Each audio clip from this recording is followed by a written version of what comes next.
after years of the Clone Wars tearing apart entire systems and pitting the Republic against the Separatists, the Jedi, once protector of peace, now serve as generals in a galaxy-spanning conflict. In such a fractured world, corruption easily takes hold, not least within the Galactic Senate. Chancellor Palpatine has slowly consolidated power under the guise of emergency wartime authority, becoming a tyrannical and two-faced leader. Meanwhile, Anakin Skywalker, once a hopeful Jedi Knight, now carries the weight of destiny on his shoulders. The young Jedi is deeply conflicted, plagued by visions of his wife, Padme Amidala, dying in childbirth. This fear drives him into a desperate search for power in order to save her, and Palpatine, the secret Sith Lord, whispers promises of salvation into his ear. Manipulating the Jedi's only remaining hope and the strongest asset was a surefire way to turn the tides of this intergalactic conflict in the Sith's favor that he had orchestrated. Have you ever wondered what would have happened if Anakin had arrested Mace Windu and Palpatine during Revenge of the Sith? Well, if so, then today you are in for an absolutely fantastic treat, because that's exactly what we'll be diving into in today's video. So pull up your chair, grab your big warm bowl of bantha stew, and settle right in as we dive right into this spectacular topic. In addition, if you haven't subscribed yet, please be sure to subscribe to our channel and like this video if you like what you're seeing. Every little bit of support for Bantha Stew helps, and we really appreciate how you're helping build this incredible community of great Star Wars fans. Now, without further ado, let's hop right into what if Anakin Skywalker arrested Mace Windu and Palpatine during Revenge of the Sith. Anakin stands on the balcony of the Jedi Temple, overlooking Coruscant's bustling skyline. The conflicted Jedi stares into the warmth of the setting sun, casting a red hue over his tumultuous face. He grips the railing tightly, his knuckles whitening. Padme, don't let me lose you. I can't live without you. I just need more power, and then you'll be saved. I refuse to just stand and allow these visions to play out as I did with my mother. The Jedi, they don't understand, but Palpatine, maybe he can help me. He must.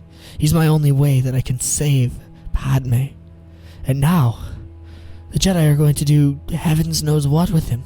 Anakin's internal monologue continues as he ruminates, thinking about what could be, the possibilities of what was going on next.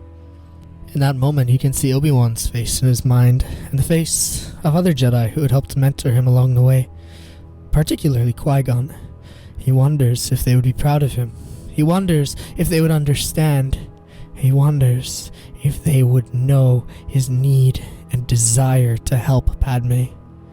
He looks around, seeing what was going on throughout the bustling Coruscant skyline, looking at countless speeders fly by, oblivious to the conflict that was about to transpire in the Chancellor's office at his behest.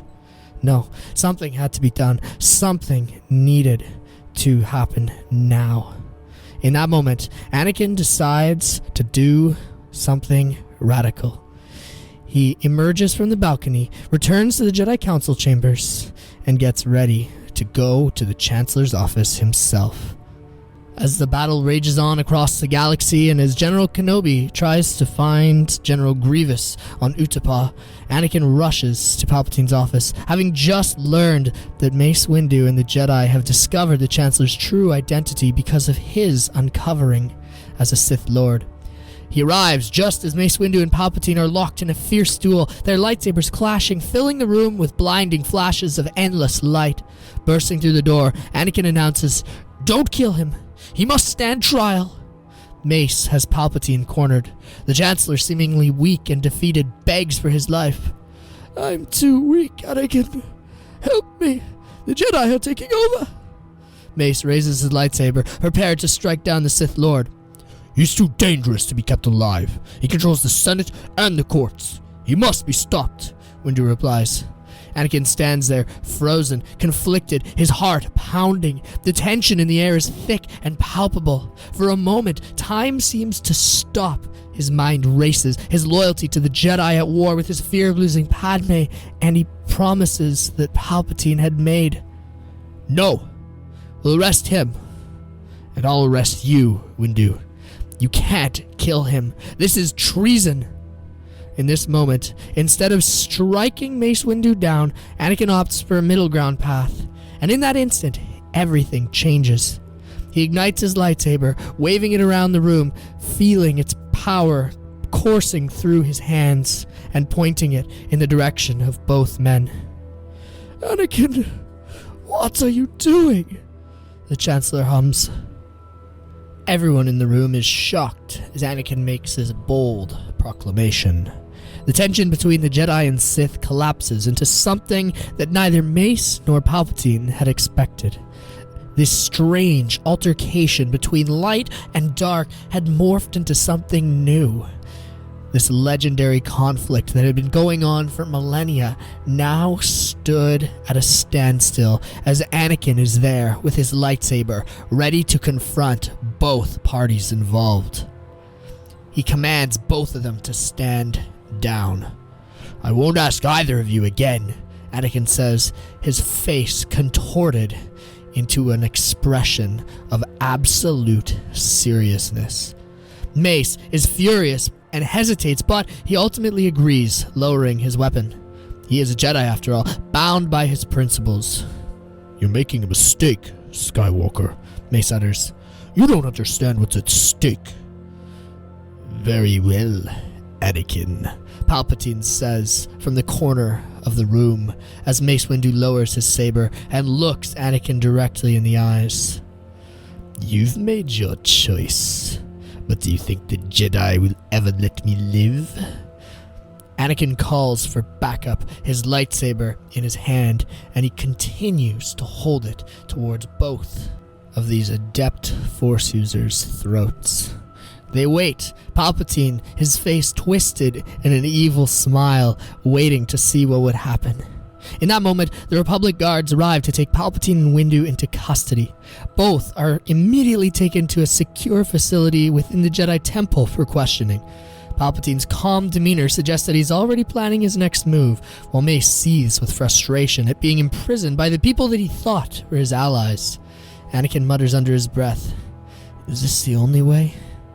There must be another," as both of them depart, clad in shackles and ready to face their destinies.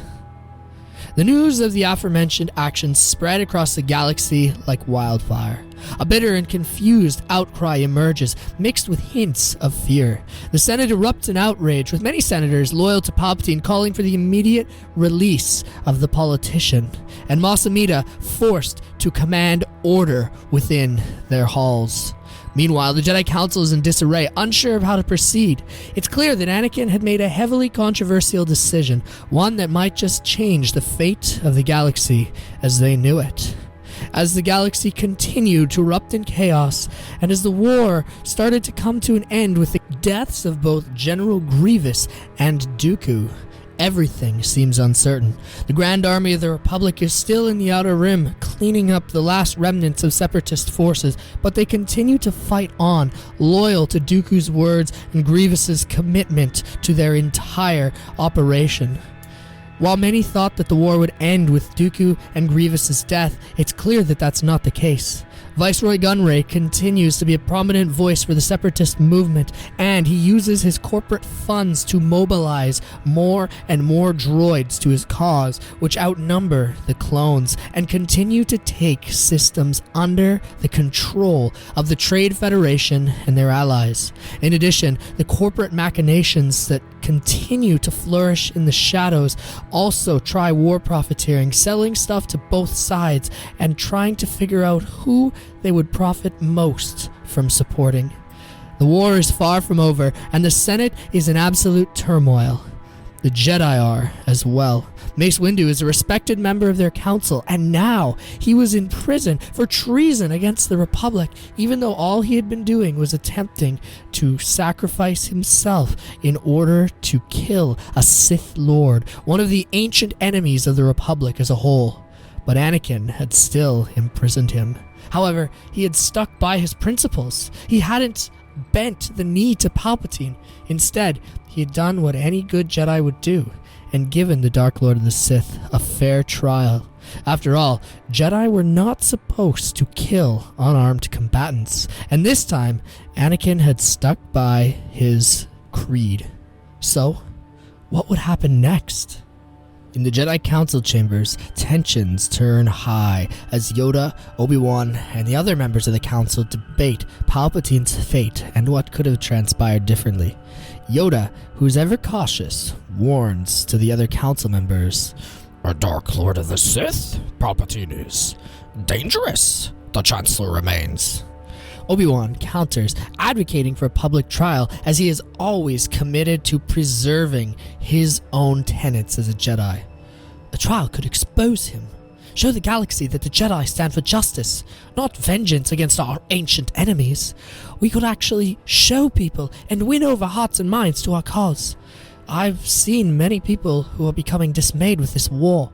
This could win people back to us, could win people back to the Republic. Anakin, standing in the center of the debate, feels torn. We can't just kill him, Masters. There has to be a way to save the Republic without becoming executioners. As the Council wrestles with this moral dilemma, Palpatine, imprisoned but far from powerless, begins to manipulate the Senate in the shadows. His allies, fearful of the Jedi's growing influence, begin plotting to attempt his release, threatening to plunge the Republic further into chaos. The seeds of distrust are sown, and the Republic's fragile peace teeters on the edge of destruction. Rumors of an assassination attempt on Palpatine's life begin to ripple through the Jedi Temple, stoking even more tension.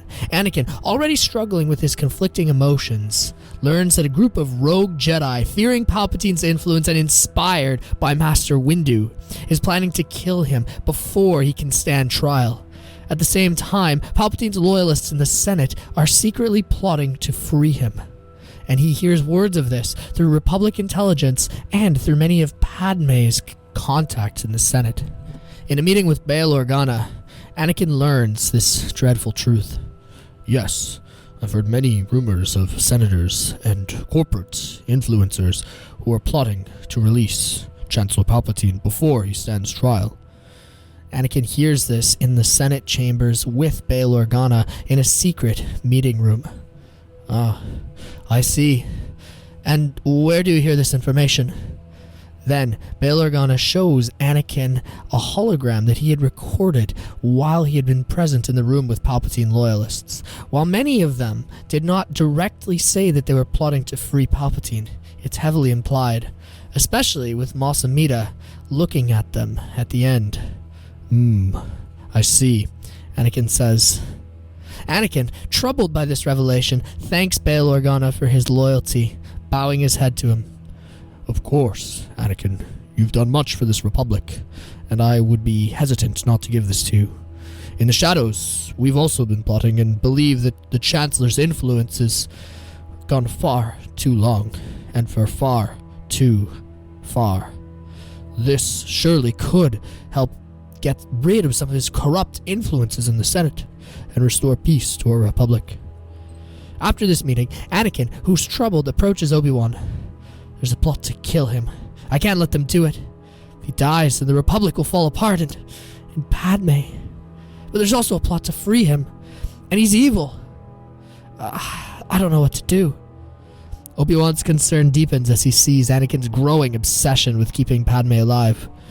Anakin, Palpatine's power over you grows. You must be cautious. The Jedi do not act out of fear. Instead, we act out of caution and clear minds. Anakin, frustrated, responds, It's not fear, it's justice. If we kill him now, we're no better than the Sith.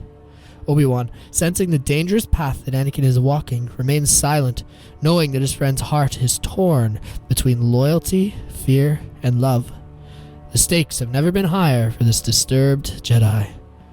The whispers of the assassination plot continue to send the Jedi into confused disarray, deepening the rifts within their ranks. Anakin finds himself at a personal crossroads, burdened by the weight of his decision. If he tries to stop the rogue Jedi, he risks Palpatine escaping and continuing his manipulation. Or, even worse, that the galaxy will find him innocent before the courts. But if he allows them to kill the Sith Lord, he knows that it will be against everything that the Jedi stand for, and it might lead to the very chaos that they're trying to prevent. He also knows that he won't be able to save Padme. Anakin wrestles with his thoughts, torn between his loyalty to the Jedi and his growing belief that they're becoming no better than the Sith that they fight.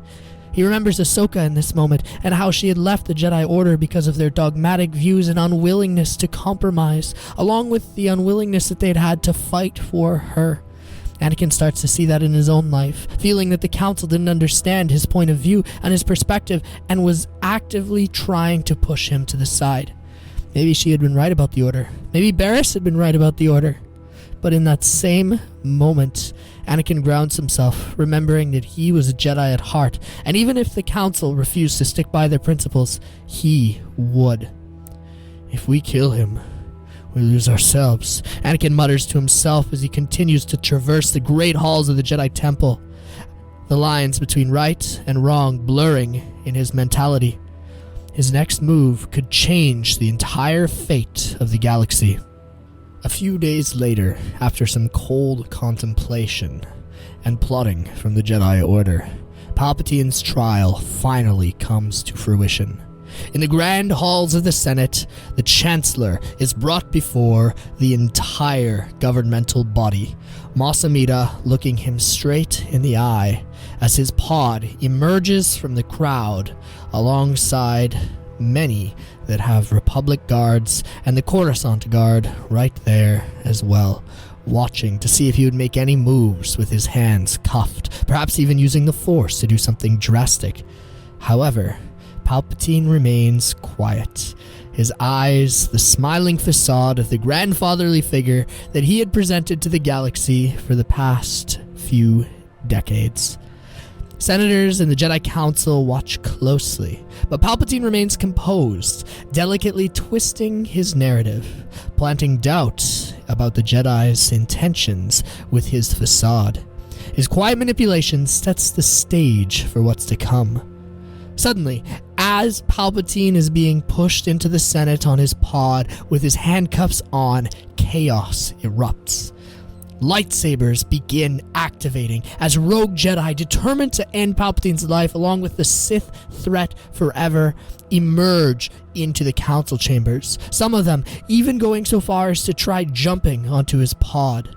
Senators scream as this action takes place, running for cover as the Coruscant Guard open fire on the attacking Jedi, along with some secret Sith loyalists that had been sprinkled into the crowd who supported Palpatine and wanted to see the Jedi's downfall. Blaster fire and lightsaber duels erupt through the Senate chambers as senators scramble to try to escape, and the assassination attempt unfolds in the very heart of the Republic. Anakin, who sits in the center of the storm, looks around, his eyes darting back and forth, wondering what to do, before igniting his lightsaber and leaping into the fray, letting out a cry of frustration. He battles both Jedi and the secret supporters of Palpatine who are attempting to liberate him in that moment, and he struggles to bring order to the chaos, using his masterful manipulation of the Force along with his powerful command of his lightsaber to try and not kill these Jedi, but simply dissuade them from attempting to assassinate the Chancellor. He stands alongside the Coruscant guards who fire blaster bolts into the fray, stun blast to try not to get the senators, but at the same time wanting to incapacitate these Jedi agitators and whoever else may be attempting to liberate Palpatine from the chaos. Torn between his duty to the Jedi and his belief in Palpatine's promise to save Padme, Anakin's loyalty is stretched to the breaking point. Palpatine, smiling amidst the battle, taunts, "Anakin, you see? The Jedi want to kill me. I'm the only one who can save Padme. These corrupt warmongers won't do you any good." In that instant, Anakin, who's caught in between duty and fear, yells bitterly, "I should have killed you when I had the chance." In that instant, Anakin realizes that Palpatine had been manipulating him, and he also sees that this had been orchestrated by the Sith Master. Everything that had been happening in the shadows for years was the fault of Palpatine. It all dawns on him, especially when he realizes that Palpatine must have also been behind the assassination attempts on Padme's life. Obi-Wan, in that moment, who hops into the fray alongside Anakin, responds grimly, "You've made your choice, Anakin. Now, we must live with it." Even though he still believes that the Chancellor should be given a fair trial, he also acknowledges that this was the result of letting him live.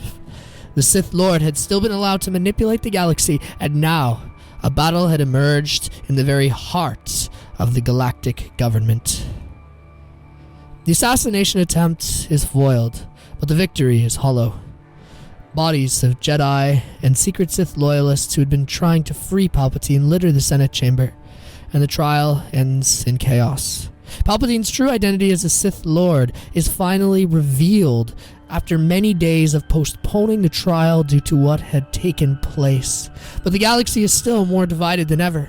Trust in the Jedi crumbles as rumors of conspiracy spread, seeing what Mace Windu had done in the beginning, and now what these rogue Jedi had attempted to do in the hallowed halls of the Senate chamber. Now believing that they had actually wanted to usurp democracy and take control of the galactic government. The Senate, now void of trust, begins to fracture under the weight of everything that had transpired. Factionalism runs rampant. People accuse one another of being warmongers, Jedi sympathizers, traitors, and nothing is getting done. The Separatists, still headed by Newt Gunray and his corporate council, continue to push further and further towards the heart of the Republic, taking system after system and totally foiling the Jedi's Outer Rim sieges. The Separatists take massive victories, and Palpatine, while convicted, is still beloved by many. Anakin, who has been bloodied and exhausted, stands amidst this wreckage in the Senate. He'd saved Palpatine's life and upheld his creed as a Jedi, but the cost weighs heavily on him. Many of the rogue Jedi that he sees scattered around the floor had been his brothers, his sisters, people who he had trained with or he had known well. The Republic is collapsing around him, and Padme's fate still haunts his every thought. As he surveys the devastation, Anakin whispers to himself, "It wasn't supposed to be like this." His heart is torn, realizing that in trying to save everything, he might have lost it all. The path forward is unclear, especially as the Republic continues to dwindle in its military might, as less and less clones are able to be produced with the lack of DNA from Jango Fett. But Anakin knows that his choices have set the events into motion that cannot be undone. At the end of everything that had transpired, Anakin returns to Padme, weighed down by regret and fear. He holds her tightly, seeing that she had survived the assassination attempt and the ensuing chaos, as if hoping that her presence alone could bring him some peace. But the storm inside him rages on. Palpatine lives, and the Sith's shadow deepens. The Republic seems to be tearing at the seams. "I've done everything I could," Anakin confesses, his voice heavy with guilt. "But I don't know if it's enough." Anakin, sensing his turmoil, looks into Padme's eyes as she places a hand on his face, her voice soft but certain. "Anakin, you had the best intentions. You were living like any Jedi would. You are still a good man, and you didn't let Palpatine manipulate you. I know that you still are good." Yet, deep within, Anakin feels the pull to the dark side tightening its grip. His choices, once driven by love and desperation, have led him even further from the light. The consequences of his actions have played out in favor of the Sith. Even though he wishes to believe Padme's words, the truth gnaws at him. He may have crossed a line that he could never return from. Outside, the galaxy continues to fall more and more under Separatist control. While Mace Windu issues an executive order that orders new clones to immediately be brought to the front lines of the battle, it is very difficult for the Kaminoans to continue producing them on such short notice. So, Mace Windu, with Palpatine convicted and now in prison for his crimes, decides to sign a peace agreement with the Separatists. Viceroy Gunray takes this agreement, especially being the victor, and moves his forces back into his territory, consolidating his power and becoming the new head of government for the Separatist Parliament. Now, not only does he have military and economic power at his disposal, but he also has the entire Separatist Parliament behind him. He'd won the war, and he would not lose power quickly. After Palpatine's trial, Mace Windu is also placed on trial for his actions. He had still attempted to usurp the authority of a democratically elected leader and tried to bring the Senate under the control of the Jedi Order, which is perceived as treason by many, especially military fanatics like Tarkin, who hammer away at Mace Windu's trial and prosecute him heavily for his actions. The hollow security footage is brought forward, and even though Palpatine responds to the Jedi trying to arrest him, they are still perceived as the aggressors, and Mace Windu is also thrown into jail for his crimes against the Republic. Once again, the Jedi Order fights this, attempting to reason with the Senate and bring Mace Windu's pardon to fruition. However, under Mace Windu's leadership, who is still a fierce Palpatine loyalist, this never occurs. Mace Windu is thrown into the Republic prison, doomed to rot there and contemplate the weight of his actions, along with ruminate on how he feels towards Anakin Skywalker, who had allowed for the Sith Lord to escape and for the Republic to crumble. Once another election is held, Mace Windu wins another term. Even though he had lost the war, he had done everything that he could, and now he has a more militaristic agenda. He seeks to consolidate power in the core and to continue furthering the military agenda of Palpatine. This leads to more conscription, less clones, and people being actively brought into service. Republic propaganda circulates, and rumors of a new war loom on the horizon between the Republic and the Separatists, who now had their own system called the Confederacy. Anakin can't help but shake his head as he sees the galaxy that he once loved turned and twisted into something new. The Jedi, while they still exist, fall out of favor with the galaxy forever for their actions.